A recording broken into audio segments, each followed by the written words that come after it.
Well, for the second time this week, we are back with the Titus and Sergio Variety Hour. I'm Sergio Paradise, and I'm joined, as always, by the second worst number 6 batsman in Test history. It's Titus O'Reilly. Oh, poor Mitch. Well, I saw that, and then people saying he's the worst number 6. The statistics tell. And I was thinking... Numbers don't lie. Well, they said he's the worst in history, and I thought, I think he's worse than that.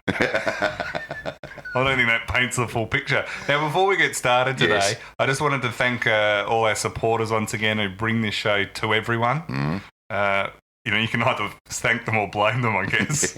And we had a few more drawing up again this week. So go to TitusO'Reilly.com. You can support us to keep us independent, pay our legal fees, yes, keep Serge out of jail. Yes, make sure I get that ankle bracelet off sooner rather than later. Because it is chafing. Yeah, it is. And as soon as I walk out of Studio Titus, it goes off. Now, I should also add there's a second show on sale for my interview with Dane Swan as part of the Comedy Festival, and the first one I think sold out. So nice work. Get on and get online. You can go to yarravillelaughs.com to find. I'll put the link in the show notes so people can find tickets for that. And we've got a guest. We do, as promised. We do. The regular listeners to this program might see a bit of a pattern emerging in that Thursdays now we do have a guest. Last week we had Trevor Marmalade. The week before we had the great Angela Pipos, and this week Mick Gatto. We will be talking about him shortly. No, let's make him welcome now. He is a comedian, a writer, a TV host, a promoter, and the author of Australia's greatest ever sporting book. A good friend here of the Variety Hour. Please make him welcome, Matthew Hardy. Hey, thanks for me. Thank you. And he's also a St Kilda supporter. He is. He's a massive Saints fan. Mad St Kilda supporter. It's an honour. It's one of my genuinely a great honour, as your listeners would know, to even meet Titus O'Reilly, to see what he looks like. I know. The Iron Giant behind the curtain. Sorry about the screen in between. So, Matt, you're a massive St Kilda supporter. Yes. You spent a long time in London as a stand-up comedian. Yes. When did you... And then you came back and hosted TV shows on... Well, run us through your back, because you used to be on Good News Week, you used to be on The Fat. Yeah, and then it all went spiralling downhill quite rapidly. Then you had the jail term. Yeah. Meaty careers tend to happen like that way, don't they? For me, at least, yeah. Not for Rove or those who have made a good fist of it. No, I had done one paid stand-up show upstairs at the old Last Laugh in Collingwood in Melbourne. Yes, remember it well. Where all the legends plus me started their careers. Oh, don't sell yourself short. Yeah, when was this? That was like 1990. In fact, it was on Collingwood's grand final victory evening, and nobody attended my only paid gig. After doing 18 months worth of free gigs, I finally got a paid gig about 3 months in advance. It was grand final night, and then Collingwood won, and the venue was in Collingwood, and I was the only person to attend that gig. And I heard you killed. Yeah, I didn't get. There was more people like unconscious in the gutters that you had to dodge on the way just there to get into the venue. Yeah, as there should have been than there were in the venue. Now tell us about when you were in London, because you. Oh, so then I went to London. Yeah, because to try you're talking down how you went here in your hometown. But then you did move to London and made a huge success of it over there. I did. It took about 12 months of horrendous, just depression, basically. No money, like all of us, anyone I couldn't even afford to go to a backpackers. I had to sleep under the bottom bunk of a mate of mine's that could afford the backpackers, and then had to get out before 10 a.m. before they did the checks for the imposters, and then get out before 10 p.m. before they did the bedtime checks. It seems weird that they set times for checking for imposters.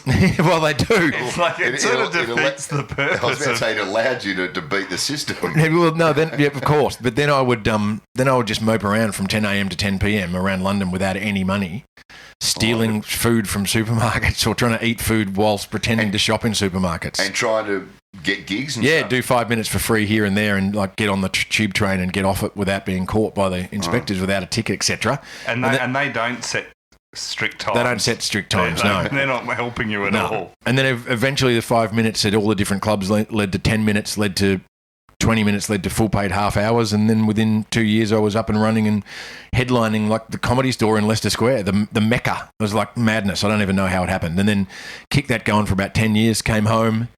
hosted and while you were there, you wrote for people, like you were writing with all sorts of people. You were writing with Ricky Gervais. Yeah, and he was famous. You and him wrote together. Yeah, and I'd work on the same bill. Sometimes I'd be the headliner, and my support acts were people like Graham Norton. Ever heard of him? Or Ross Noble. I don't know what became of that guy. Yeah, the guy with the long hair and the that's him. Yeah, he might turn out okay. Exactly. So, but they all had the guts to actually write their own shows and invest $30,000 in going to the Edinburgh Festival, which is like a trade fair. Yeah. And they probably did about 10 of them each until one of them actually got traction. And then they got traction, but I never had that. I never had the guts. But while I was there, you've been on the variety hour. Exactly. So I've overtaken them. But while I was over there, I had a lot of mates visit me from Australia, and of course, because I didn't realise that I was missing stuff, really intricate Aussie stuff, like just references to Norman Yem from the Sullivans, or you know what I mean? The great Norman Yem. Yeah, this is sticking in our theme of recent pop culture references that we did last week. Yeah, that's right. Well, or Polly Waffles, or Simon Townsend's Wonderworld. And so I'd have an awesome night with my mate who'd be travelling through Europe and catching up with me on the way. And in the morning they'd say, "God, you need to clear your head of all this rubbish, mate. It's funny, but that's all you talked about last night." I said, "Yeah, because there's 70 million people here I can't talk about any of it with." Yeah. And so I'm sort of overdosing when you're here. Nobody here's going to laugh when I refer to Woodrow. No. And did you miss footy while you were over there? Oh, immensely. Like, they don't even know it exists. They do not know that. In that day, there was no, live streaming on your iPad or anything like that. It was a craze. It was a craze for about 4 weeks on Channel 4, which was the cool network over there, where they'd show the highlights of bloops and blunders, but they'd paint that as if that's the actual game. Yeah. And so everyone knew about Johnny Platinum, right? They thought Johnny Platinum's name was Johnny Platinum, and that was because he got grabbed by the hair and his feet went from under him as part of a mistimed tackle. And that was it. And so, I'd overdose on everything from Lally Bamblett, your Melbourne man, to Doc Wilden's haircut. But back then it wouldn't have even been, like, you couldn't even jump on the net and get the scores. Nothing. You'd have to ring someone to find. Well, I'd have to ring. When St Kilda in the 97 second semi, was it, when we beat North and got into the 97 grand final, I had my brother's wife in Scoresby on the phone, who was like reasonably interested in footy, trying to give me updates from her perspective as she watched it from her couch on the TV, and I couldn't ring any of my mates because in 97 no one had mobile phones, and they were all at the game. They weren't going to be at home giving me a better perspective from them watching the TV. And then a 2-hour international phone call back then. Oh, of course. Not exactly cheap. No, and neither was the flight when you'd book like 6 days in advance or even less to try. So Did you try and come back for that? I came back for that. I came back for 97 from London, and so you'd book it for, say, 2 days after they won, which would cost a fortune, a short-term booking from London to Australia, and then wouldn't have a ticket when you got on the flight and have your network back at home trying to get you one so you would land and hopefully... You got to go? I got to go. And did the Saints win that one? Thanks. If it wasn't for that pesky Darren Jarman kicking 6 in the last quarter. That game, geez, he was good that last quarter. What did he kick, 5 in the last quarter, I think? I thought it was 6, but we were gone. We refused to hear the Crows theme song. He looks like he could still play. Yeah, sumo. Like darts. But then 2009 I was in London, and then 2010 I was in London, and each time I had to get the flight back, couldn't book it until they won and got through. But you are that mad a supporter that will... Well, yeah, because my theory was if I support them like an idiot for 30 years and they win the flag, that renders the previous 30 years redundant. Exactly. Well, as Melbourne supporters, we can fully relate to that. Well, this is like Hawthorn supporters. They for a while there, and I actually heard a mate of mine who's a Hawthorn supporter sort of say that. He'll go, I want to go this year, but, I've been the last 2 grand finals, so, Yeah, I've seen the last 3 premierships. Yeah, might just stayed home and... Yeah. I might just watch it from home. I was like, really? Yeah. I just couldn't fathom it. To get used to it. Yeah. Oh, he wasn't completely used to it, I think, but he wasn't as devastated when I don't think he could get a ticket. I do remember I had a West Indian English girlfriend who got fascinated by, she'd watch the goal umpire, signal the 6 point. She'd go, who's that butcher between the 2 big posts? And they did look like butchers, didn't they? Yeah, the white coats, the hats. And they don't anymore because they wear the fancy green shirts and stuff. But Oh, they've ruined it. Yeah, they've ruined the game. It's another tradition gone. Well, also, just to finish that previous train of thought from mine, was Trevor Barker passed away when I was over there as well. Yep. And I remember my mum leaving a message on my answer machine. And that was when you'd be single and hoping a girl would ring up, and you'd be like listening to those messages if there were any. And if mum would ring up, you'd almost just want to skip through it because that's a different kind of message than what you were hoping for. And I could just tell there was a gravity in her voice for this particular opening stanza of her message that was worth listening to. And then honestly, I felt like I all growed up at that moment. But you were a huge fan, weren't you? I was a huge fan, It would hit you hard when you all the way around the world. Yeah, and in an empty room with an answering machine. It harder than if you'd been in Melbourne. Well, more so because you can't draw on your mates or your friends or your family, and you can't talk to anyone in England about it because they don't even know Aussie rules exist. Let alone players or Trevor Barker, and they go, okay. Yeah, I know. I know. Well, I was crying in front of a girl I knew, and I had to say, he's probably like David Beckham is to kids here now, but even more so because Trevor Barker would handwrite letters. If I was 10 and he'd get injured or something, or he'd get a state game and I'd write a commiserations or a congratulations card, he would handwrite responses. So I mean, he encouraged us. He's got himself to blame. Well, you did become good mates with him. Yeah, briefly. Yeah, before he then headed off to heaven, hopefully. And I've got to say, Trevor Barker was, for his time, one of the all-time greats off the field as well. Well, didn't he once get the entire Sandringham Football Club into the Melbourne Cup on one visitor's pass? I've no doubt. And he was also, it's different now because, Oscar winners are a dime a dozen, but back in the day, Trevor Barker was the only bloke I know who had slept with an Oscar winner.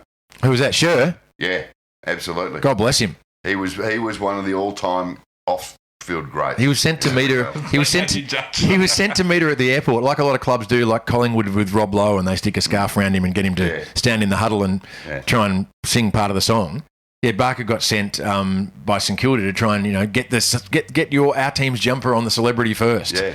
And I think she then wanted to follow it up. And then it was Cher, and she liked the look of him. And no one ever has picked up by giving someone a St Kilda jumper. That's like normally the Saints disco on a Saturday night. Oh, well, the Saints disco gets brought up many times on this podcast. The women had to be wearing a jumper to get in. This is before AFLW. Now, Matty, we mentioned, and it makes up a big part of what we call Australia's greatest ever sporting book, which I didn't realise you'd written. The Captain's Diary by Ricky Pond. Saturday Afternoon Fever. That was your book? Yeah, that was my book. That sold very well. It did, yeah. It's been reprinted. I think it's fifth reprint now. Yeah, fifth reprint, 3 different covers, but all feature, most of them featuring my pathetic and tragic attempt on my front lawn in Glen Waverley to totally recapture that Trevor Barker mark over Dennis Scanlon. That's part of the charm of the book. At Windy Hill in 79. Yeah. It's your recollection of growing up. It is. And a love of footy. And it began from my mate saying to me the day after a big night when I'd just be talking about all this childhood rubbish, why don't you clear your brain of that stuff? Write it down. Yeah, and I did. But then I realised that all my big major life firsts, all your milestones, first kiss, first bike, first job, first fight, first sex, first job, whatever, all correlated to either spectacular highs or equivalent lows the St Kilda Football Club was enjoying or enduring. And so I thought it has to be written. And I'd read a book called A Fever Pitch, of course, by Nick Hornby. Nick Hornby, one of the greats. Yeah, and I thought, that's my life in a similar way, but obviously he's got his own specifics. And then I wrote to him asking, can I appropriate or rip off your general theme, your structure for your book? And he went, I took it from an American guy who wrote a book called A Fan's Life about being a baseball fanatic. So he wrote back to you. He wrote back, Nick Hornby, a bit like Trevor Barker, yeah. And away I went. And then I did the correspondent. Well, I was trying to do the decent thing. Pen pals with a lot of people. Well, I got to say, I read Saturday Afternoon Fever long before I ever met. I've seen the movie. Have you? John Travolta. John Travolta. Getting ready for the Saturday night. No, I remember all the they took a lot of the St Kilda references when they made the film. They did too, yeah. It was a prequel. But it still was very reminiscent of the Saints disco. I was about to say. But when I first read the book, I had no idea, because I grew up in Glen Waverley as well. And I wasn't a St Kilda supporter, but every place that was named in that book was part of my childhood as well. So I just lapped it up. And, when you're a sporting fan and you love your AFL footy, you just relate to it, whether you're a St Kilda supporter or not, which is why it's been so successful over the years. Well, I hope so. I thought initially it'd be just like clearing my mind of all my childhood memories. And hopefully your mates might buy a copy. And I didn't even think of getting it published. I thought that would be a pipe dream, but I thought maybe if I had kids or maybe my brother's kids would have a bit of a family history written down. Yeah. Plus, I was probably, on the bongs or on the beers during the day, trying to keep it reasonably tidy before nighttime comedy shows. What's a bong? No, there's two answers. You used to be able to make them out of an old Patra bottle and a bit of garden hose. Did you? I'll take your word for it. I've read in books. Yeah. I used to see it in Tracks magazine. And then I sent it to Barry Dickens. Oh, yeah. The writer of Roy Boys, big Fitzroy fan. And he said, I think you're onto something here. And then he told me to send it to a lady called Fran Bryson. And she was the daughter of Bill Bryson, who wrote... What's A Walk in the Woods, and he's written... No, not that one. Sorry, not Bill Bryson. John Bryson, pardon me. The bloke who wrote the Lindy Chamberlain, the main book about the Dingo Took My Baby. Yeah. Angels... Whatever. Evil Angels. Yeah, so movie. He was a big wig in the Aussie publishing scene, and they went for this book, and lucky me, it sold heaps. And then I did a stage adaptation because obviously I can perform to a degree. And I had some legends turn up to the adaptation. Mel Brown turned up. So I'd be halfway doing this show, which involved a little bit of acting as well, because I was recreating the sort of story. And I'd be halfway through the show at Crown. It's like 300 people packed out every night. Could barely believe it. Yeah, remember, it was a great show too. Thank you. And then you'd suddenly see Mel Brown in the audience and just go blank and picture him knocking Trevor Keogh's teeth out, right? And thinking, how the hell has that monster been touched or find my little book about the suburbs appealing? And it would throw you. Well, then I'd scan across and see like the great Vinnie Cottogio, who featured heavily in a number of parts of my book. And then Daryl Schimmelbusch was the highlight, not Wayne Schimmelbusch. That would have been impressive. But Daryl, one of the shortest blokes ever to play. I met him afterwards. He was about 2 foot tall. Yeah. And he played at least 50 games. He's because the Schimmelbusch's were Coburg legends, weren't they? Yes, they were. And the other people that attended were the now famous / infamous Mike Sheehan's daughter, Kate Sheehan. All right. And Mike Sheehan himself, who played 300 games for Werribee. Yeah, he was a... So he must have been a hard... He was a VFA legend, Mike Sheehan. Never played AFL, but he was a very good player in the VFA. Well, there was coat hanger merchants and toe cutters in the VFA. Yeah, the VFA is a dangerous place. Yeah, and he played 300 games, Mike Sheehan, so hats off. Because he doesn't come across I've met him a few times, and he doesn't, and on air too, he doesn't come across as, particularly a tough guy. Tough. He must have been. He kind of is, it almost seems like... Play 300 games at any level. Oh, but in the VFA at that time, he must have been... What would that have been, the 70s? No cameras? Yeah.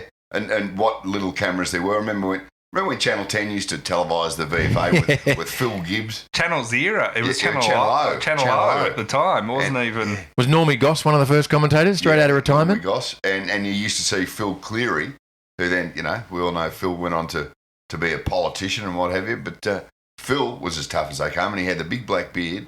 He played for Coburg, and he'd kick many a goal, but also drop many a bloke behind play as well. I used to go to VFA all the time. Reno Preto. Yes. We used to go to Waverley, used to be in the VFA. Remember I used to follow them. Yeah, the Panthers. We had a guy called Paul Angelus, full forward, who looked a bit Rene Kinkish. They called him the Hulk. We digress. Because VFA used to have Sundays and the VFL would have Saturdays. And legally, the VFL wasn't allowed to play on the Sundays. No. Yeah. And so what they did, the VFL, is they decided they wanted to take on the VFA, and they asked the state government, this is in the late 70s, they said, we want to start playing on the Sundays too, because it's been very successful for the VFA. And the state government said, no, you can't. Can't play at all on Sundays. It's the VFA's day. So the VFL never wanted to really accept rules or the spirit or just do whatever they want. They started to play regularly in Sydney and broadcast the games in on a Sunday on Channel 7 up against the VFA on Channel 0 or Channel O. Channel O try and drop their ratings and cut their gate on a Sunday, which was part of the reason they had the big push to put the South Melbourne up there, because then they could every second week they could do it. Anyway, it worked. Channel O dropped the VFA except for the finals because their ratings dropped and the gate of the VFA dropped significantly, and overnight, or within about a year, basically the VFA was off TV and the VFL eventually had a team in Sydney and eventually got back on Sunday, were able to play on Sundays as well, and it was the end of the VFA basically in one move. It was, and in that crossover period, I reckon there was a year crossover, the VFL used to televise the reserves games from the Lakeside Oval on Sunday afternoons. The Escort Cup. Oh, that's right. That's right. That was another thing they did to try Peter Landy and Don Scott. Yep. And they also, there was a guy that... About one camera. Yeah, and there was a guy that was, I think he might have been a bit special, and he used to dress up exactly like the then Mark Harvey for the Bombers with the dyed blonde hair and try and take speckies. He'd be like a grown man of 47, but he had the full boots, socks, shorts, jumper on, and he'd try and take speckies over like 10-year-old kids and stuff and just like squash them. Well, that's the fun thing to do. Yeah. That's the only reason it's worth going to a family barbecue is to take on the 10-year-olds and kind of, you see the uncle that always is a bit drunk that does that. And then tries to high-five everyone around the boundary over the top celebrations. I remember one day I was watching his legendary moment. They used to have Peter Donegan down on the boundary. Oh, what a legend. And he'd do it they'd go down to him at quarter time, half time to talk about injuries or what have you. And all the kids would know that they were crossing live to Peter Donegan. There'd be 100 kids behind him. Hanging brown eyes and jumping up and hitting him on the back of the head while he's trying to... And one week, he finished his cross and goes, "Back to you, Pete." And then he's turned around to these kids and just gone, "Well, you kids, John." And it went live to air. And that's great. It was just magnificent. And, Peter Landy handled it beautifully at the time. Don Scott just couldn't stop laughing. I think they threw to a commercial. Now, Matt, your Saints have caused you a lot of some happiness. Had your ups and downs over this, but a lot of journey. How are you feeling this year? This year, you're bullish about this year. Bullish about this year, yeah. It's weird though because you can recruit a player that you used to hate, right, and then suddenly just immediately betray your own previous thoughts and love them. And who's this? Who's that? Well. Not Carlisle. No. I'd go right back to when we got Ian Aitken from Carlton. when we got Sean Charles from Melbourne. There was a period there where you got a lot of players from Carlton. Yeah. Remember Ian Muller? Did we get him, did we? Yeah. We got a guy called Mick Jez, which I was excited about because he sounded a bit like Jezza. Yeah. But then we got Peter McConville. We got people who vaguely similar names. Alex Marcoux, Peter McConville, Ken Sheldon. Yes. Wow Jones. Vinny Katoja, he didn't go to the St Kilda, did he? He was always Carlton. No, I think he played a season with the Swans. Yes, you're right. But yeah, there was a period there. I wrote a song for Greg Champion, early Could Have Been's days, called Playing to the Saints to Putting on the Ritz. Yes. Went, if you're a blue and you don't know where to go to, why don't you come down with your mates playing for the Saints? Dressed up like $1 million rover, even if your playing days are over, they're all over. How did I remember that? Anyway. Yeah, I've heard Champs do that many times. I didn't realise you'd written that one. They were all quite serviceable, and we got a good coach from Kenny Sheldon out of them. Yeah. I mean, that's right. I mean, you did pluck a lot of these guys from Carlton back in the day, but they weren't all duds, as you say. I mean, Kenny Sheldon was a terrific player. Marcoux. That's what the era is known as. Weren't all duds. Weren't all duds. But the highlight of that era, and he's been spoken about obviously in every forum that's interested in footy, is Tony Lockett. Oh, yeah. Right, so you guys might be able to fill in the blank here. That era of full forwards would kick like, Dunstall, Lockett, Ablett, 12, 15, 17 goals. Like and that also had ones like where Paul Salmons would, he'd pop up with a lazy 8 or 9. If you were a good forward and you stayed down there all day, it was great football. Yeah, but we always think of that era of fullbacks as being brilliant too. So it has to be one or the other, right? But who were they kicking 17 on and 16 and 14 and 12? I remember one game. It was St Kilda versus Carlton at Moorabbin. Yep. I went to that game and Plugger Lockett. He had 10 till half time playing on Stephen Silvano at fullback. Yeah. And he only got 2 more after that, but it set them up the game. That was the time. It was 87. Carlton won the flag that year. Against Hawthorn, I remember he was standing in the goal square down the grandstand down at Moorabbin, and they were like quadruple teaming him, right? Because he would nowadays when I see having grown up seeing Lockett, right, and he would just sometimes be too lazy or too puffed out from already kicking 16 till 3/4 time. He'd basically just point his finger up and say put it up, right? Nowadays there's virtually nobody can take contested marks anymore, but you still get guys saying put it up. I'm thinking, what do you mean put it up? The stats say you have no record of taking a contested mark, right? But Lockett, that's all he was interested in doing. But one time I remember him standing there and he was surrounded by Chris Mew, Chris Langford and Gary Ayres, no less, right? In the middle of the Hawthorn dynasty, right? All of them on him. And the ball's like arcing toward him in the goal square. You're thinking there's no way he's going to... He virtually did like a Hulk smash, like sort of clenched his elbows into his ribs and then just sort of like threw his both arms out sideways. And these blokes just went flying like dolls. There's a photograph somewhere of him standing there like Gigantor the robot with his arms above him holding the ball and all these vanquished legends lying on the ground. Three rookies. I mean, 3 champions of the game. Yeah. But they were the days. But they weren't all great fullbacks. I remember Ablett kicking, I can't remember, like 9 or something against Melbourne. And Melbourne actually won this game because Jakovic was up the other end. This was in the MCG in the early 90s. Alan Jakovic at fullback. Yeah, at full forward. Yeah. Oh. And on Ablett, they had the Phoebe brothers. And That'll... Ablett was just... It was...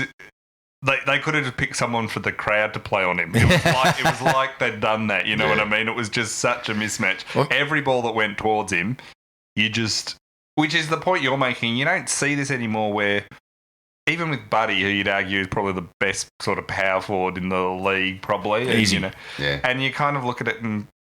With Ablett when he was on, or Lockett when he was on, and Dunstall too, every time the ball went anywhere near them, you were like... He's just going to get it. You just knew. Well, but Buddy doesn't even do that. No. Buddy now, I don't know what's changed in the game, the defensive structures, the way they play, but it just doesn't work like that anymore. But Serge is an example of what you just said of I never had more mates who barrack for other teams come and see the Saints than I did at Moorabbin when Lockett was playing. Oh, absolutely. You go. Half the crowd was people that didn't barrack for either team but wanted to watch Lockett, this colossus in action. Exactly. I reckon in the last 20 years I've seen probably 2 Geelong games. But there was, in that period, go as many Geelong games as possible just to watch Gary Ablett. Yep. Gary Ablett Senior, he was a magician. And then Lockett would rearrange their heads as well. He'd tough guys like Rick Kennedy at Western Oval. He would just eliminate. You run into... You ever speak to Billy Brownless, you'd say, even though... He'd say Gaz never trained particularly hard. Didn't even like to train. Didn't even bother half the time. But when he did, he was one of these blokes... If you bumped into him and he was going at even half pace, it would knock you stupid. He was just one of these guys. Like a locomotive. Concrete and incredible strength. And, Lockett used to fix blokes up, and so did Gary Ablett. You know, Mick Martin, before he ever played on Lockett, looked like Brad Pitt. Not many people know that.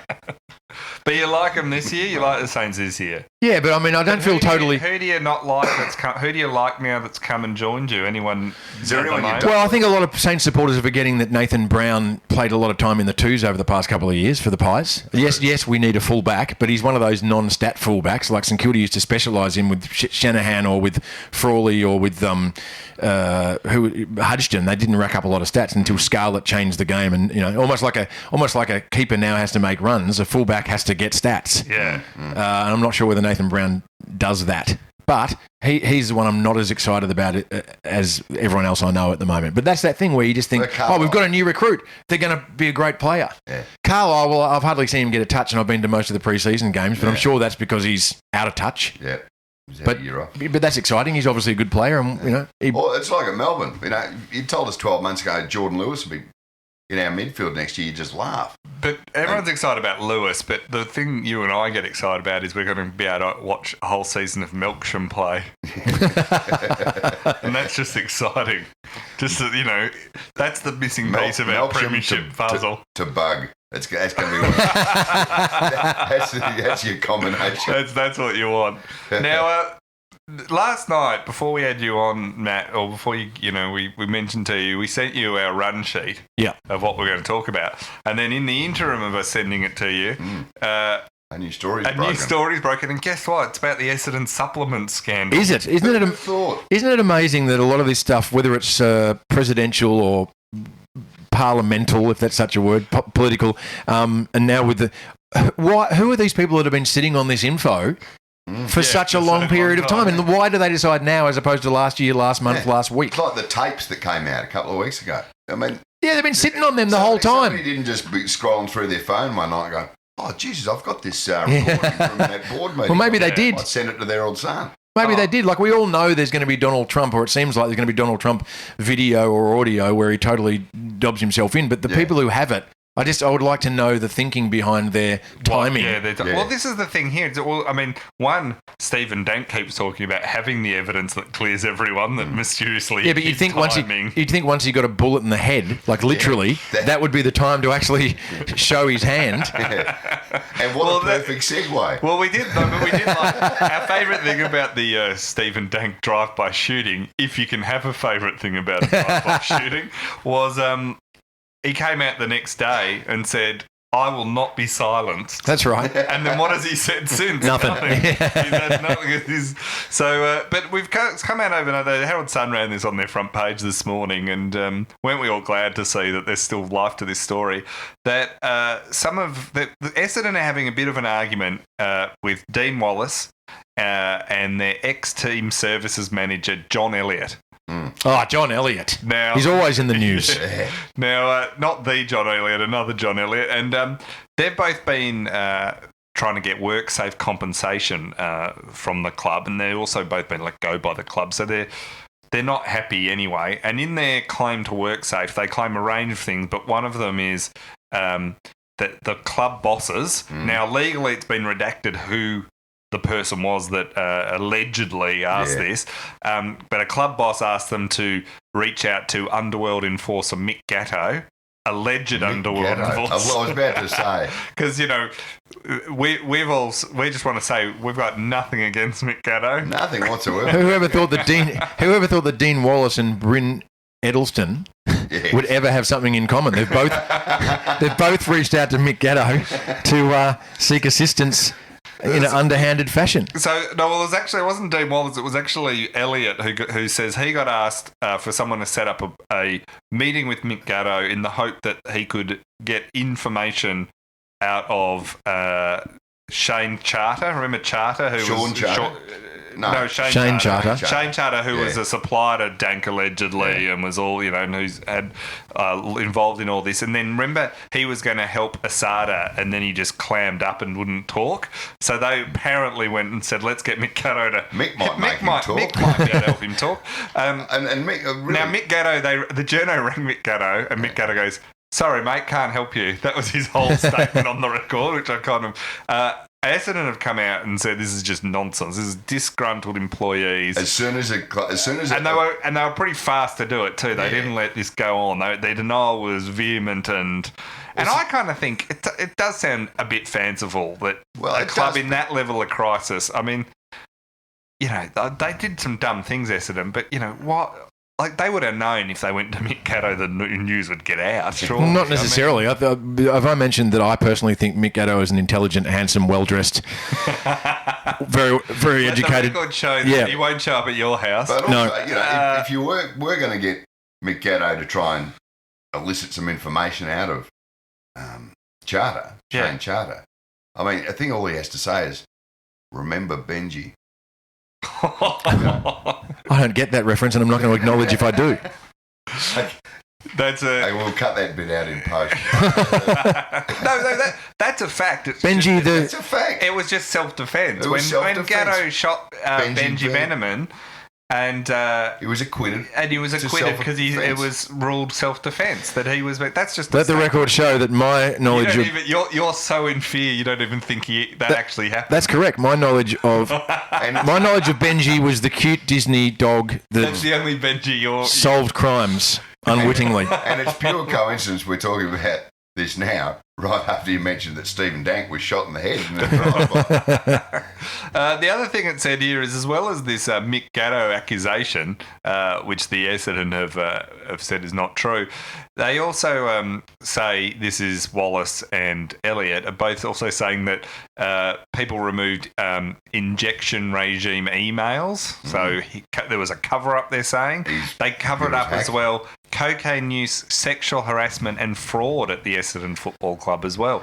Now, to me, that just sounds like a football club. That doesn't necessarily have to even tie in with this whole saga. Yeah, that's a chook raffle right there, isn't it? Is this saga entering that zone where you could almost hear anything about it and you would go, oh, yeah, that could be true? Like, it's kind of getting the point where if they said, oh, time travel was involved, you'd go, what's next in this saga? If there was zombies involved, I think you're right. Alien abduction, probing. Yeah, it's just got to that stage where now you pick up, read the next thing, and it used to be you'd go, oh, wow, geez, the Essendon saga has taken a new twist.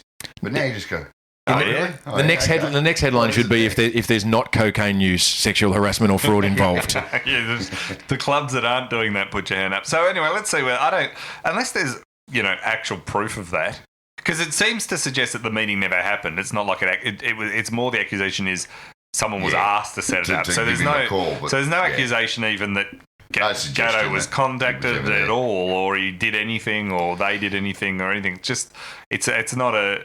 The words you could say about it is not a good look. But, I mean, even most of the people who were there then aren't there now either. Exactly. Like, they're all gone.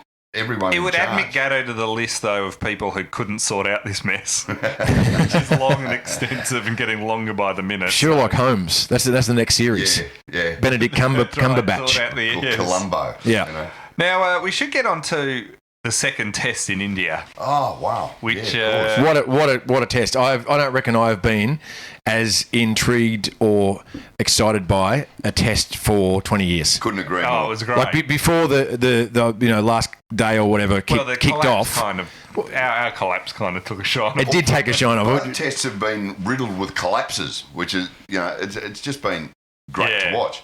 And also the timing in India. It's a great time to watch it in for us. But more importantly, we won in India, no matter what happens in the we almost won this one. Of course. It was very, it's taught me that you can't rely on Nathan Lyon and Steve O'Keefe to take 8-4 every innings. That apparently doesn't happen every single time. But it was great to watch. Now, it came out with a bit of controversy because Kohli, the Indian captain, after the game, which the Australians lost, of course, falling down on the fourth day, he came out and implied that Smith had cheated on at least 3 occasions during the test match by seeking to get input from the dressing room over DRS referrals. So this is referring to the third umpire. Now, the way the system works is the 2 batsmen on the field or the captain on the field in the fielding team, they have to make up their own decision of whether to... Within a time frame. How long is the time? Don't know. Like it's 30 seconds to kick a goal once you start lining up. I don't know what it is. But the thing is, it's not long, but also you're not allowed to... which some other sports do, like I think American football does this, where you can basically they'll have someone up in a booth working for the club that will look at the replay very quickly and say, review it. Have a go. So in which case the player could have his mobile phone in his pocket and watch the replay before he decides whether to appeal or not. Yeah. So, but that's allowed in some sports. Not if he's on a Telstra plan. Hang on, it's buffering. Hang on, 10 minutes to load. It's on buffering. A really tiny screen. I can't. Now the thing is, so basically what that means is you can't appeal to the dressing room to sort of say, hey, give us a hand. Did that look out? Or did that look like should I appeal it? Now, Kohli's saying that Australia cheats systematically, he said, that we regularly have signals to the... Now, Smith has come out and said, actually, it was a brain fake by me. I did it once. I looked up. I didn't even listen to them. It was out anyway. And they say, well, Peter Hanscombe, he was involved. And he said, I did tell Smith to check, forget it, because I didn't know the rules. Yeah. And Smith had a bit of a brave one. So there's not... Well, then Kohli's since come out, a bit like a lot of our wives and girlfriends, and said it's not that he cheated, it's that he lied about when I asked him. Yeah, it's not the cheating that upset him. But the thing on Kohli is, well, one, it's a bit rich, the Indians trying to, lecture us on cheating. Yes. Because, we're amateurs.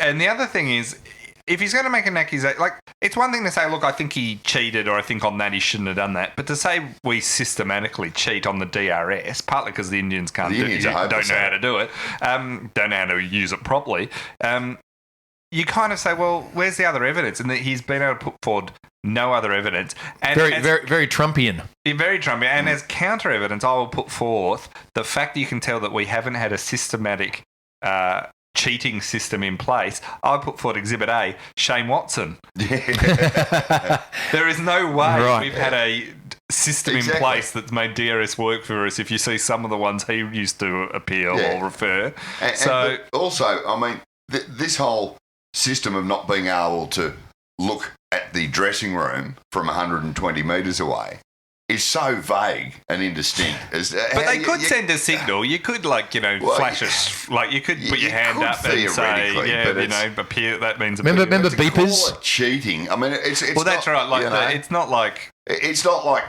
snicking it to the keeper and not walking. I mean, that can be called cheating. What could solve it is a devolution of technology for one of the first times ever. Remember, we all had pagers or beepers before mobile phones, and they would buzz if you were in a meeting. Put a little beeper on somebody's trouser elastic belt. Yeah, and then you just feel it buzz or you don't from the dressing room. That's right. Yeah, exactly. I mean, just like a phone. I just hate the DRS because I reckon it's wrong half the time anyway. I mean, I don't think it's any better. The ball tracking in particular. It's madness. And it all depends on what the ump's called beforehand. So it's still relying on the umpire. Well, really. Also you shouldn't have to lose one of your two appeals if it's proven that it would have been out, except it's on the umpire's call. Yeah, well, that's because that proves that you had a legitimate reason. The umpire's call is there was two examples in this. One in Indian innings where it showed it was going to hit the stump, but it was not enough, and so it was sort of judged as inconclusive. And because the umpire had given it not out, it stayed not out.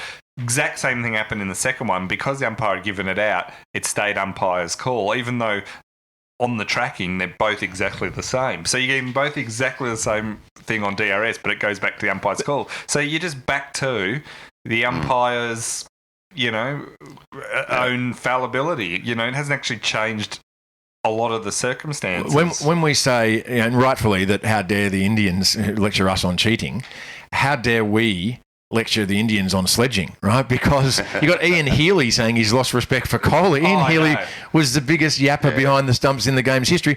I just see Kohli almost like as our most recent pantomime cricketing villain, like Javed Miandad before him. Yeah, but Kohli just doesn't take Australia's nonsense. Good, that's what I mean. Good on him. I still like Kohli. So do I. Everyone turned on him, but I'm like, at least he was taking it up to us. Like, other teams have just wilted. Like England just wilt more. That said, as you mentioned on Twitter, Titus, his enthusiasm to grab one of the 6 available stumps when he contributed about 18 runs in total was probably a bit rich. Well, I think Mitch Marsh almost outscored him. But just on the final thing about India's accusing Australia of systematically cheating. They say that like 4 days after you watch their groundsman doing the doctor of the pitch, they're making it sort of out of dirt and dust, and then doing it behind closed doors. And then at the end of every session, do you see them all the groundsmen come out? They look like they're straight off a chain gang. Put a little, and they place about 6 little eider downs. Yeah, and then another bloke's hammering something in, and another bloke's got it. Is that cheating to doctor the pitches? Yeah, of course it's cheating. But, I mean, we do it too. We just don't do it to the extent they do. Tops. But the thing here is, it got serious because the Indian Border Control for cricket, they actually took a swipe at us too about this cheating, and they put a social media post up about it. When someone goes to trouble putting up a social media post, it's getting serious. Then the thing that's it. I'm taking to Facebook. That's right. I'm going to write a quick post about this. The thing that surprised me most is after these comments by Kohli, Michael Clarke says he believes the role played by Hanscombe in last night's in the DRS scandal. He says it's cast doubts over Australia's adamant claims that the incident was a one-off brain fade. And Clarke said he is concerned over the video replays and basically thrown doubt on us. And he's thrown Hanscombe under the bus. Now, I think the record needs to show that when it counted, Michael Clarke again is not stuck by his team, like by his country. I think he's concerned there could be somebody out there that still thinks he's okay. Oh, it's right. Like What is he doing? He's trying to punch up sales of his book, which, as we point out, is people who bought his book 50,000. should be returning it now because he said that. I'm going to say it, guys. He's a traitor to Australia. To side with the Indians in the heat of the moment. Unless he's he's getting paid by Star Sports in India to be a broadcaster. Well, that's why he's sticking up for them, because where his money's coming from. Not a lot got made of that. Now, one thing out of that test, surprisingly, and I know you both were shocked at this, Mitch Marsh did not come through with the goods. He failed again. To what we were saying as the worst record of a number 6 batsman in history. In Test history. In every team too, not just Australia. Yeah. Every team. That's something to be proud of, I reckon. They announced late last night, on Wednesday night, that he's returning home because of a shoulder injury. How much do a shoulder injury. How much do we buy a shoulder industry? Let's be honest, that's just as accurate as Cricket Australia's statement. How much do we believe there actually has a shoulder injury, and how much do we think that played a part in his... My answer to that, and it's on record, not that anybody cares, barely even myself, but 9 hours before that announcement, I said stand by for the announcement of Mitch Marsh being injured and having to be sent home as a result. This modern, almost like a HR sort of theory that people might be frowned upon, or it might look poorly upon them if they are to be dropped or omitted due to poor form. Yeah. Like along these lines, I think Travis Cloke, who's going to be missing a fair few games due to soreness for the Bulldogs this season, after not getting a touch like he hasn't done for the past 2 or 3 seasons. But why can't if Hilton Cartwright, one of the greatest sporting names in history, can be brought in and then thrown out, like yesterday's fish and chips, then why or how has Mitch Marsh got this sort of I don't know. I think you're right. Cotton wool treatment. Well, everyone likes him, so everyone I know. He's a good bloke. Everyone's. But we're good blokes, right? Do we want to come in at number 3, 4, and 5? I didn't know that not being good at cricket but being a nice guy qualified you to play for Australia in cricket. But it's a new world. Can you imagine Alan Border agreeing to that? Oh. Does that mean if you're a bad bloke, you don't get a game? Because Bradman's career might have been a lot different. Yeah, that's right. If you're a bad bloke. The key here has always been normally being good at cricket. But the thing about this is saying that sending a player home injured when obviously it's not injury related, really, because they shouldn't have taken him if that was the case. Is it's the equivalent of the in business they have. Wants to spend more time with his family. It's the same thing. It's no one wants to spend more time with their family. That's why I do this podcast, is to spend less time with my family. Because the thing here is, they saying they didn't choose him they didn't say he was under an injury cloud beforehand. They didn't say it was a mistake. And how did he do his shoulder? Well, that's right. He didn't get it from bowling. We bowled him. Those 2 overs we bowled him were really. I think he bowled like 7 overs all up across both innings in this test. Is there an indication in sporting history that we're aware of where this would occur to me, I reckon, where you are playing so badly but you just keep on getting picked that you approach the coach or the manager and go, I just can't. Yeah. Well, you can't keep picking. Famously dropped himself last year. Right, because of the pressure of. Well, no, I think he thought he was out of form. And got sent back down to the Casey for a while. Well, there you go. So it has happened before where players have said... Because it'd be difficult to face your teammates if you were Mitch Marsh, like before this... if they picked him again... Well, I feel partly sorry for him because it's like someone keeps making you going and doing something. It's like a parent making you, no, we're taking you back for, dance lessons. And you're like, I'm not any good. I had Billy Elliot. Yeah, that's right. That's right. It's like... Or the other night when I was watching it, I mean, Twitter can be a nasty, vicious world, as we know. But the other night, I thought, we're going along okay. Steve Smith's in, we'll be fine. Steve Smith goes out, and I immediately put on Twitter, don't panic, anyone. Mitch Marsh is in next. And then... that got a bit of traction. And then Mitch Marsh hit 3 4s in a row. Yeah, and everyone was like, And I then tweeted, I never doubted Mitch Marsh. And then he went out the next ball. I said, please disregard previous tweet. Well, I don't... I know it was a cruel thing to do. Who I blame for this is not Mitch Marsh, it's the selectors. It's the selectors have been... Well, his old man's not a selector, though. He's mates with the selectors, perhaps. He's not anymore, is he? No. I don't think that can be... I mean... But in which case, why isn't Darren Lehman and Craig McDermott's son in the Australian team? That's right. I don't think Lehman's Son's that far away. Right. Yeah. But the thing here is, we kind of knew they keep picking people who are not performing even at Shield level, and then being surprised it doesn't work out. Well, that's what I thought. If Mitch Marsh was seen to be dropped or known to be dropped, well, then it makes sense that he has to show form before he's reselected. Whereas if they say he's injured, they can reselect him, and it's like he's just resuming his previous form, right. whether his previous form was pathetic or not. And if they did drop him and come out and say, yeah, look, the tour's been a disaster, he's not playing well, we're going to drop him, he has to go back, that then sends a message to other players too that if you want to stay in the team, you're going to have to perform or you get dropped. You can't always come out with the fake injury. It's strange though, because I don't think they want to say he's got to get form in the Shield, because I don't think they're confident that he can. Well, nobody can but they still want the Shield anymore. They still want to pick him again. Yeah. Well, they're replacing. He's not going to. They've sent over as a replacement. They've Marcus Stonis. They announced. So he's not had a great domestic season either, which is sort of weird. He had that great knockover in New Zealand in the one day. 20 blokes out. I reckon it should be Ashton Agar. Well, there's a bunch of others that have performed well, but the thing is, it's going to be Khawaja's probably going to come in and replace him. But what about his form? His form wasn't up to anything but the greatest form an Australian batsman shown. How did he not get picked straight away? Well, this is he's made about 5 centuries in a row. Yeah. But the thing for me here is, this desire to have an all-rounder. I mean, Stark is the closest thing we've got to an all-rounder, but Australia have always wanted this, like it's fundamental to the game, and it's just. When's the last one we had since Keith Miller? Simon O'Donnell briefly. Doug Walters. Probably.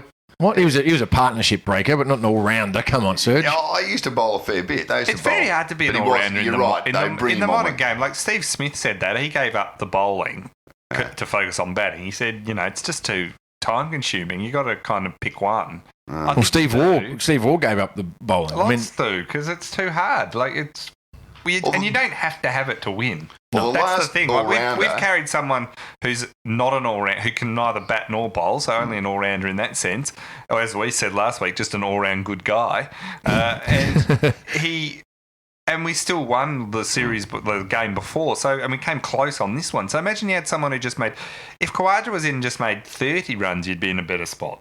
Each inning, like if you average 30, you get someone like, it doesn't even have to be a century from someone, and you're instantly better than where you currently are. So, well, see, the role of the all rounder has now changed. I mean, as it used to be, you had to bat and bowl. Yeah. Whereas the genuine all rounders these days, it's generally the wicket keeper. You've got to be a keeper who can bat, and that was from Gilchrist. We were talking. Isn't it incredible how both the main Australian sports from our childhood, like cricket and footy, have adjusted in the way we were talking about how full forwards used to be able to kick 15, 16, 17, like lots of times. Nowadays, a guy kicks 4 and they say he dominated, right? Oh, they kick 7 and it's like, chair him. Career best. You season best for the entire league. Yeah, so-and-so's. But in cricket, career best 5. But in cricket, then there was like every team except for us, perhaps. But there was Kapil Dev who could have got a game not just for India, but for any team as a bowler or a batsman. There was Imran Khan, Ian Botham, Richard Hadley. But now there's none. How do these cultural or statistical or ability-based shifts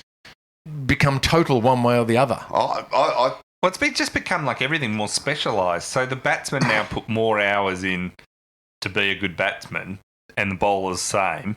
And so it's much harder if you split your time practicing over both. Yeah. You're getting a lot less. You're getting a lot less time playing. Oh, and they deny you the ability to bowl more than 10 balls in a row, or well, then that was the other thing. Have 6 shots for goal. Marsh. So like, I mean, I almost felt sorry for him in a way in that they didn't even let him bowl enough to, like, if he'd have maybe got 2-3 wickets in each inning or something like that, everyone would be going, it's totally worth it. He might not. But he wasn't even given that opportunity. Like, he wasn't even given the opportunity to suck on the bowling side, which is unfortunate. Now, moving on from the cricket, we mentioned last week, a couple of weeks ago, that Joel Selwood is in strife. Got done for speeding. He was only 30 k's above the speed limit. Yeah, on the Geelong Road. It wasn't like it was It's a outside nanny of state. school. Like, I was only 30 k's above. Everybody knows that there's those two overhead bridges that have the cameras on them, and all you do is you slow down from your 30k over the limit. That's not the road safety message we at the Variety. For that 2k period. The Variety Hour can't endorse that sort of attitude. But you did right. They're the two spots. Yeah. Everybody But knows. then the police just set up where they know everyone thinks you're outsmarting them with the mobile camera, and they ping everyone. That's how they get you. I see on Peninsula Link, when I'm off to Portsea. When they pulled him over and he got out of the car. Yeah, when you're off the you see people all the time just they just fly past you, and there's about 10 cameras down there. So he had a bleeding brow when they got him out of the car. That was because he ducked down and hit it on the dashboard. Yeah. Oh, there we go. Hey. Now the TAC, Transport Accident Commission in Victoria, who they run the basically the third party insurance in Victoria. It's part of your Rego, and they also fund a lot of road safety campaigns. So they're massive sponsors. They used to sponsor Richmond. They used to sponsor Collingwood. Those sponsorships both ended because there was a lot of players getting caught speeding or drink driving. The TAC is based in Geelong, so when they moved down there, they started sponsoring Geelong. Now, over this incident, they met with Geelong this week, and they've pulled their sponsorship. It's a 6-figure yearly sponsorship. It's a big sponsorship. They've been partners for 10 years, I think. But in that time, Geelong have had 7 road safety incidences in just that time. So it's about one a year, a bit less than one a year. Less than one a year. That's okay. So they find that the one in 2013, Billy Smets. Do you remember he did this one where he had a GoPro out his. So as he drove, on a stick, like a selfie stick, he had a GoPro, and I think he was doing donuts or something. I think he was flying or he's driving while he was, taking filming pictures himself, and then posted them online on social media. So there's a few, at several points in that process, Billy's brain didn't really get in gear either. Can you imagine? Unlike the car, his brain wasn't in Brian gear. Cook calling him in. Hang on, Billy, we need to talk. Yeah, but Billy was just footage on Facebook. Sure, he was surely expendable. Like that's another situation. Is if the players that commit these, quite often the club will then sacrifice a player and offer them up as a lamb, and say we will, don't take the sponsorship off us. We'll get rid of the player and disown him, right? And say that he doesn't represent our values. But with Joel Selwood, of course, you can't do that because he represents. Yeah, but the thing about see, Billy as well, one of my favourite stories about him is him, and I can't remember whether might have been Caddy, but I might be wrong there. He and one of his other teammates at Geelong, and this just adds to his thing. The failed hold-up prank. They decided as a great prank to get in balaclavas and show up at a teammate's house and pretend to break into it to spook them. Unfortunately, they got the wrong house. And his old lady who's living there got the fright of her life, called the cops, and basically the equivalent of what they've done in Geelong with the SWAT team, showed up and bailed them up against the wall. Lucky they didn't get shot. So Billy probably not going to... How's that ever going to go wrong, do you think? Tell you what we'll do. So anyway, we'll go and buy a couple of balaclavas down at Mallop Street. This will be piss funny. This is going to be... How can it go wrong? Yeah. And then I like that. You got the address? Yeah. You sure? Oh, I'm pretty confident this is right. Was it 14 or 16? I think... Oh, yeah. Close enough. Sure enough, it's 14. The thing about it is, so the TASF now said they're not renewing their sponsorship. Is that a good idea, or would it be better for them to stay there and make Joel Selwood, be the face of the TAC? I think it's just they can use that money to sponsor other things. Yeah, but they always promise to visit kids in hospital or to helm a educational class for regular offenders, and they never, I think after the first couple, when they get their photograph taken, they forget all about it. They can't sponsor the AFLW because Mona Hope got caught speeding too. So footy just might be not a good thing. Well, maybe they could turn this to their advantage. Maybe have like instead of the slow cars celebrating the retirees at the grand final, you have an actual race. Or the donuts. There was a great moment at a VFA game once where the Mazda used to be the sponsor, and I knew the person who was driving this car to drive it around the boundary. And I think something happened where there was either a time up and there was a bit of a pitch invasion by fans.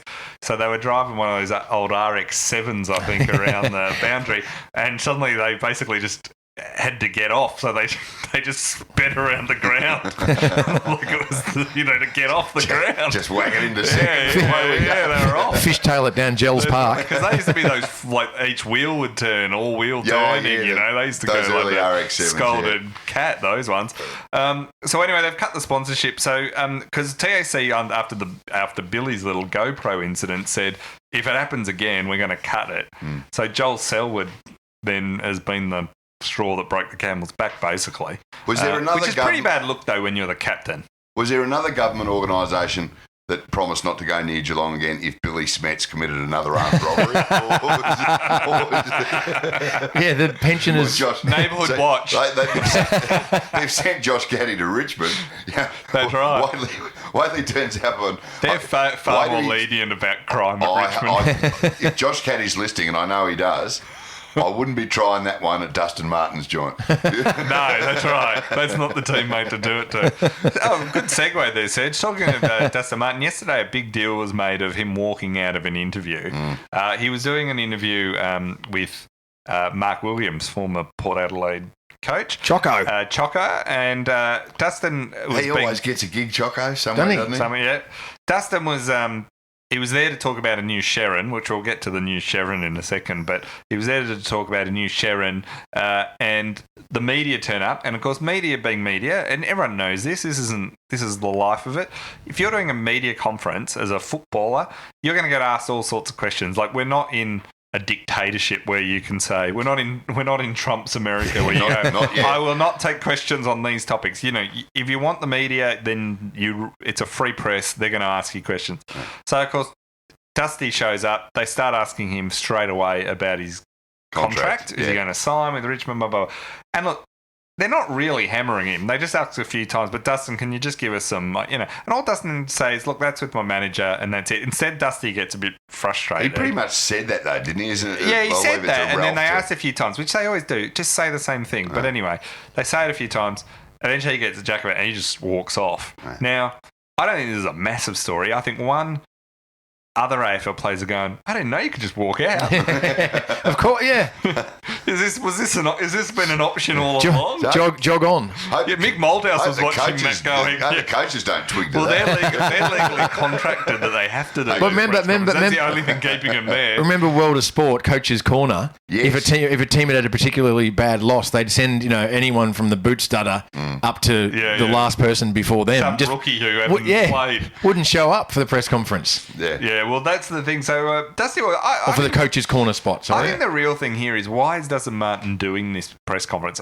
He is singularly unequipped. Because he's hopeless. Because he's the biggest name friend of Richmond. No.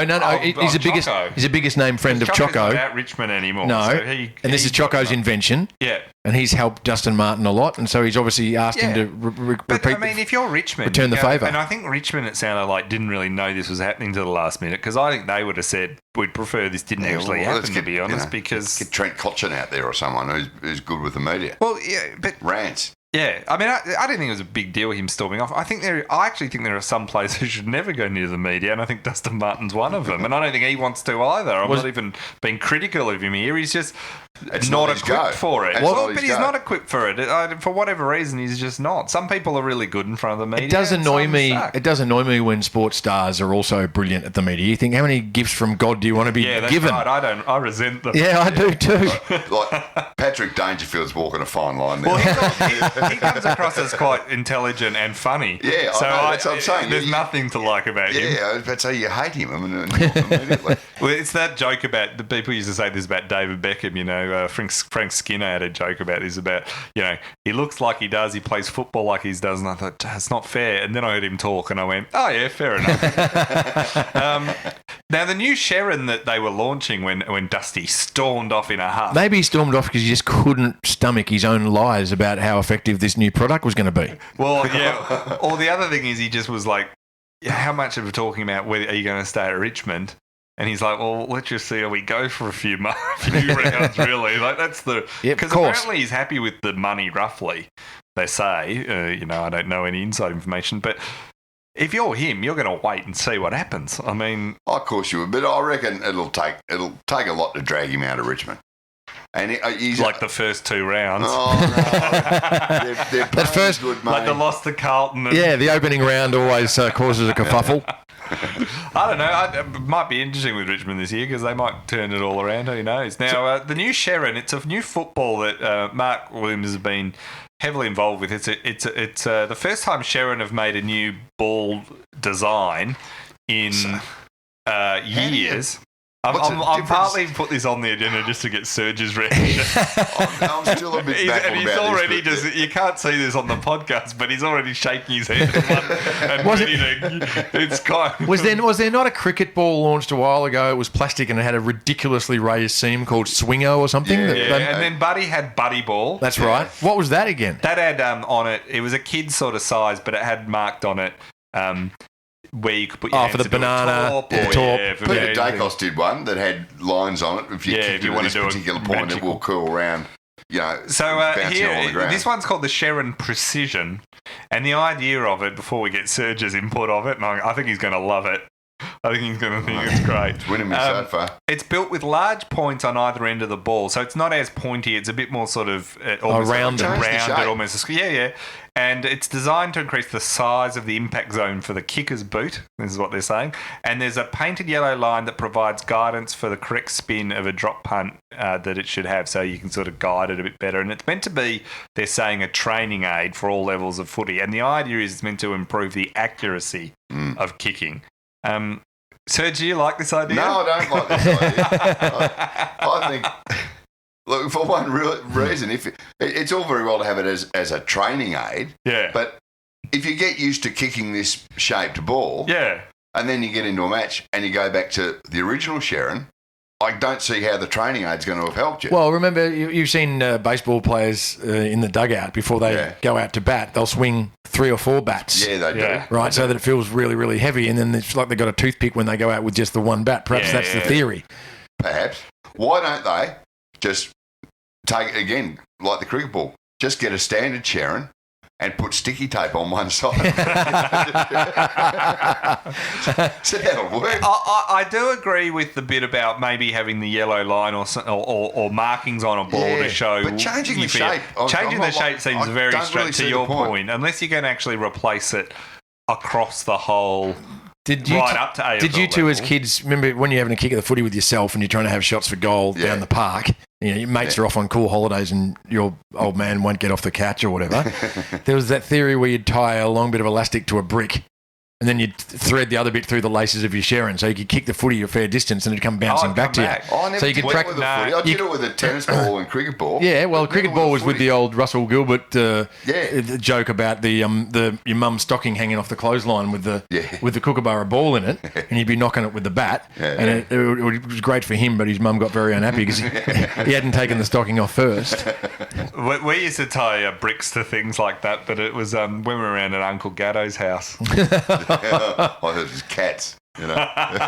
Well, what do you think, mate? Are you a big fan of this new Sherrin? No, I don't think it's a great idea. I think it's going to go the way of the Swingo, the way of the Buddy Ball. The Dacos magic ball. I mean, kids will probably buy anything that they think can help improve their skills. But I mean, probably the better idea would be to do what even Jacko, who much maligned though he may be, he's got one of the best shots for goal average in the history of forwards, is just go down to training and take shot after shot after shot after shot after shot and not let the medicos say, sorry, you've kicked the ball 17 times this afternoon.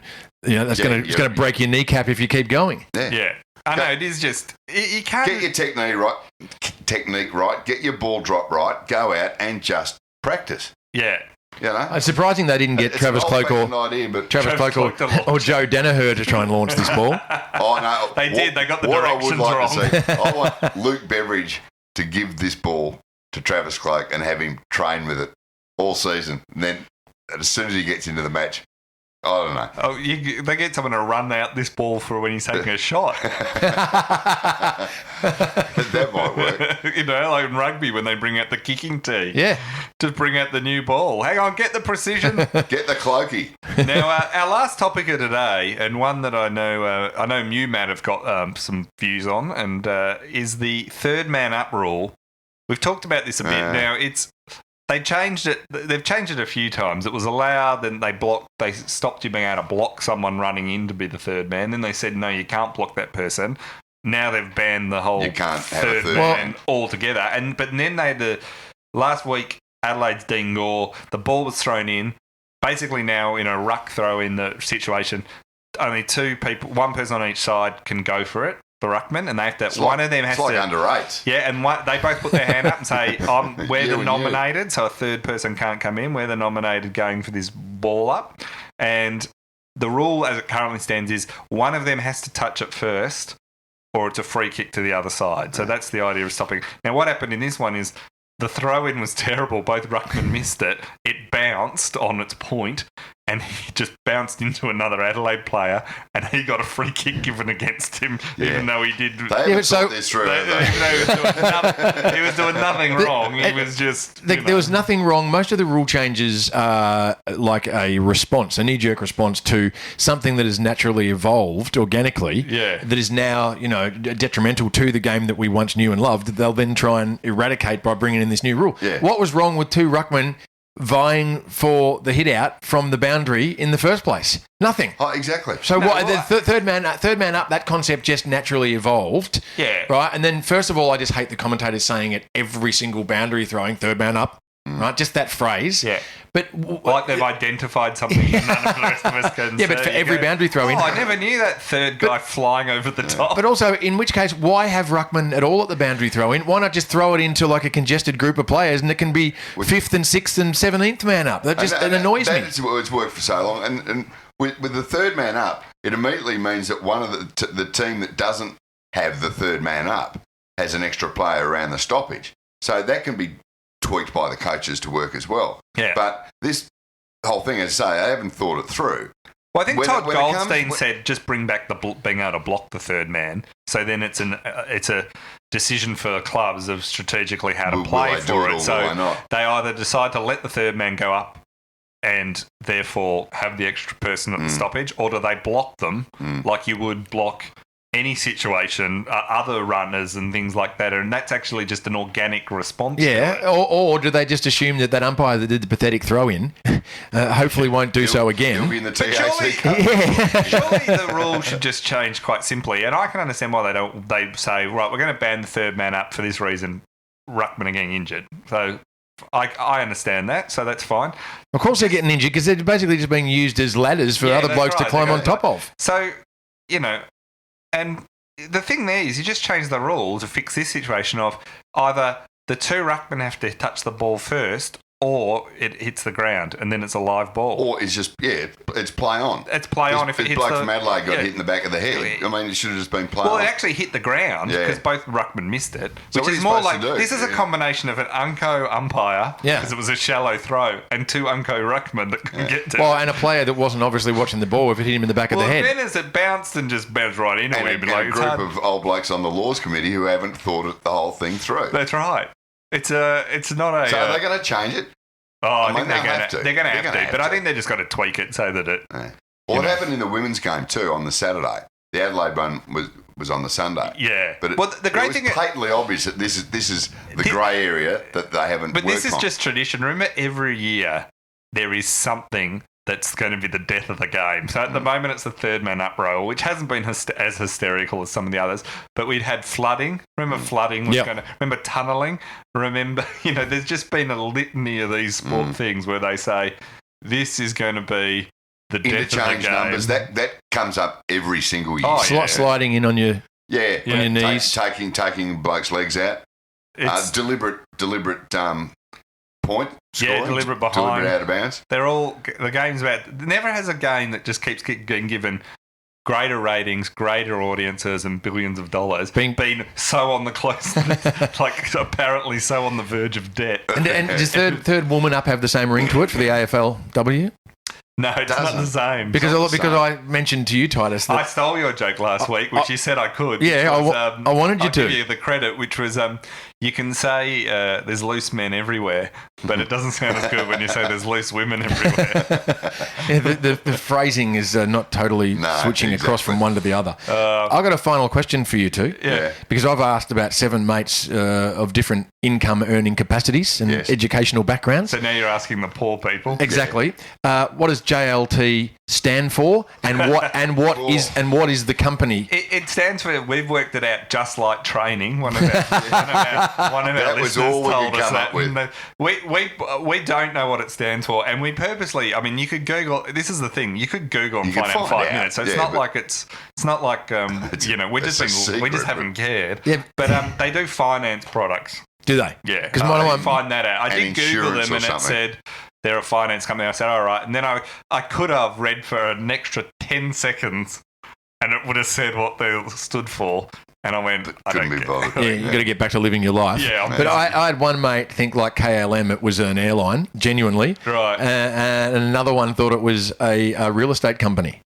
Yeah, it could be either one. But so the fact that people are talking about it, does that partially serve their purpose of the money spent to promote themselves, or have they defeated the purpose because no one knows what JLT is? I think unless you have ads explaining what you are that go with the sponsorship, which I haven't seen, it's kind of a bit. It's fairly pointless. I'm not going to see it and go, oh, yeah, I'll go with them. Yeah. I guess the only thing is if you suddenly start looking at financial services and see JLT, you go, well, they're a credible organisation, but also they're involved with the AFL. But is their quality of product going to be like aligned with the quality of product that they're sponsoring? That's another question. It's a warm up. Yeah, it's kind of they're kind of half-assing their financial products like the players.